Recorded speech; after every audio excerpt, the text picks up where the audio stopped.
யாரும் உபயோகப்படுத்த முடியாத ஒரு கழுதையை அது தேவனுக்கு வேண்டும் என்று சொல்லி அந்த எஜமான் கொடுத்தான்.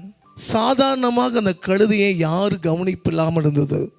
ஆனால் ஒன்றுமில்லாத அந்த கழுதையை இயேசு அது மேலே ஏறினவன 10 லட்சம் ஜனங்கள் ஊர் வடத்து நடந்து போனார்கள். அது மட்டுமல்ல, குருத்தோலை போட்டு ஓசன்னா ஏசன்னா என்று பாடக்கூடிய மகிமை அந்த கழுதைக்கு பெற்றுக்கொண்டு வச்சு.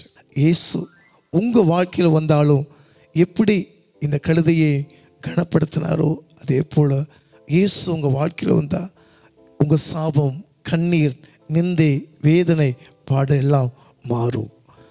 இந்த உலகத்தில் வாழக்கூடிய ஒரு வாழ்க்கை நீ இயேசுவை நேசித்து பாருங்க. உங்களை ஒன்றுமில்லாமல் சமுதாயம் உங்களை ஒதுக்கலாம். வேதம் சொல்ற, நான் உன்னை திக்கற்ற விடேன்.